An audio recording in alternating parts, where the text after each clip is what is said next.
أشهد أن لا إله إلا الله.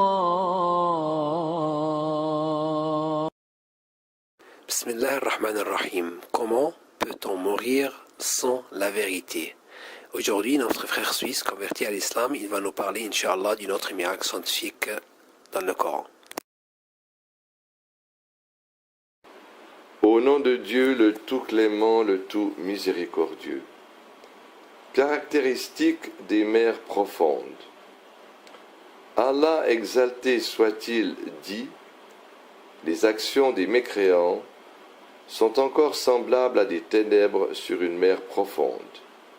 Des vagues la recouvrent, vagues au-dessus desquelles s'élèvent d'autres vagues, sur lesquelles il y a d'épais nuages.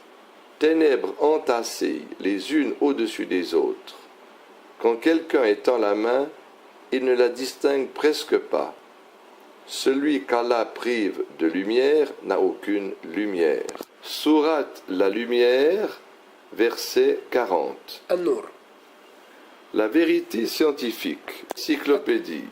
L'encyclopédie britannique dit, comme l'on peut le constater à partir des images satellitaires, le plus souvent les mers et les océans profonds sont couverts de nuages opaques, peu translucides. Ces nuages reflètent une grande partie de la lumière du soleil dont ils ne laissent passer qu'une petite partie. Quant à la quantité de lumière qui réussit à passer à travers ces nuages, elle est en partie reflétée par les eaux de la mer et en partie absorbée par la mer. La quantité de lumière absorbée par la mer s'amenuise au fur et à mesure que l'on va en profondeur, créant un certain degré d'obscurité qui prévaut jusqu'à 200 mètres de profondeur. L'obscurité prend de l'ampleur après 1000 mètres de profondeur jusqu'au point qu'il n'y ait plus de visibilité. Le disque de Secchi fut le premier appareil utilisé pour mesurer la transparence de l'eau des océans. Les savants parvinrent à apercevoir entre 600 et 2700 mètres de profondeur des poissons qui voyaient et attrapaient leur proie à l'aide d'organes lumineux. À la fin du XIXe siècle et au début du XXe siècle, surtout après l'utilisation des appareils photographiques développés dans les années 30, les savants utilisèrent des cellules électroluminescentes qui permirent la découverte de forts courants dans les mers profondes. L'encyclopédie britannique dit « L'homme n'eut pris connaissance du phénomène des vagues internes des mers profondes que 100 ans jadis. Ces vagues internes naissent entre deux couches d'eau différentes du point de vue de la densité, de la pression, de la chaleur, du flux et du reflux et de l'impact du vent. À l'interface des deux niveaux de densité différentes, là où il y a la plus basse température, se forment les vagues internes qui séparent les eaux chaudes de la surface des eaux froides des profondeurs. Ces vagues internes qui se forment à l'interface de deux couches d'eau différentes du point de vue de la densité, de la salinité et de la température ressemblent fort bien aux vagues de surface, quoiqu'il soit difficile de les apercevoir de la surface de l'eau. Par ailleurs, la formation de ces vagues internes nécessite une énergie qui serait en mesure de faire avancer un bateau. Mais l'on trouve souvent des bateaux qui n'arrivent plus à avancer après s'être retrouvés dans une zone d'eau stagnante dont le mérite de la découverte revient au docteur suédois Van Ekman au début du XXe siècle. Aspect miraculeux. L'homme a longtemps cru à des légendes qui avaient trait à la mer et aux océans. Les marins n'avaient pas alors d'informations scientifiques réelles concernant les mers profondes, car il y avait si peu d'informations sur les courants maritimes. Ainsi les légendes purent s'approprier des eaux stagnantes que les bateaux échouent à traverser. Les anciens Romains crurent alors qu'il y avait des poissons suceurs dotés de vertus magiques qui causent l'immobilisation des bateaux.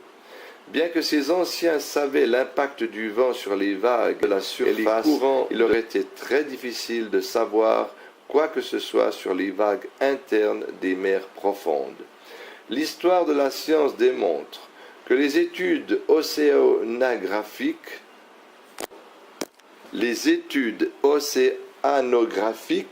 n'ont vraiment connu leur essor qu'au début du XXe siècle, et précisément après l'invention des appareils adéquats pour ce type d'études minutieuses. L'océanographie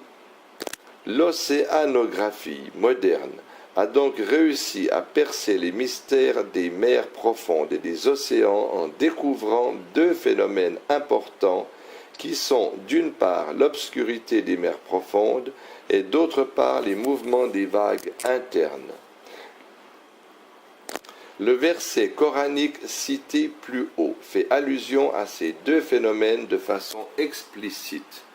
Ce verset indique les ténèbres des mers profondes en qualifiant la mer de profonde et affirmant que l'obscurité qui y règne est superposée.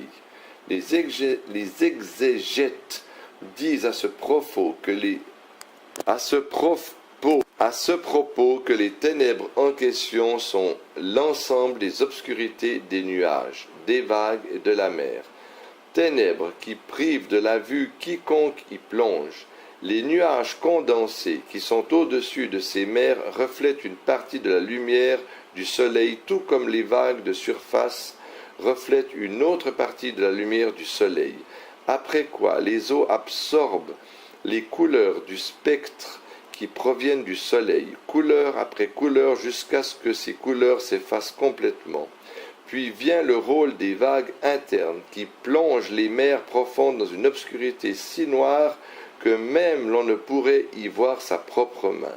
L'expression coranique « ténèbres entassées les unes au-dessus des autres » décrit minutieusement la réalité des mers profondes. D'autre part, il faut noter que les poissons de ces mers profondes ne sont pas dotés d'yeux, mais plutôt d'organes lumineux dont Allah les a dotés pour éclairer leur route, raison pour laquelle Allah exalté dit dans ce verset mentionné plus haut, « Celui qu'Allah prive de lumière n'a aucune lumière ». Ce même verset fait allusion aux vagues internes en ces termes. Sur une mer profonde, des vagues la recouvrent, vagues au-dessus desquelles s'élèvent d'autres vagues. Ce qui veut dire que la vague interne est au-dessus de la mer profonde. Les océanographes corroborent. Les océanographes corroborent cela en affirmant que la mer profonde est différente de la mer de surface en ce sens que des vagues autres que les vagues de surface se forment à l'interface des deux mers. Ce que l'on ignorait 100 ans auparavant, le Coran a mentionné ces réalités scientifiques étonnantes 14 siècles jadis. Qui a pu communiquer ces informations à Mohammed? Il va de soi que seul Allah, exalté soit-il, a pu le faire.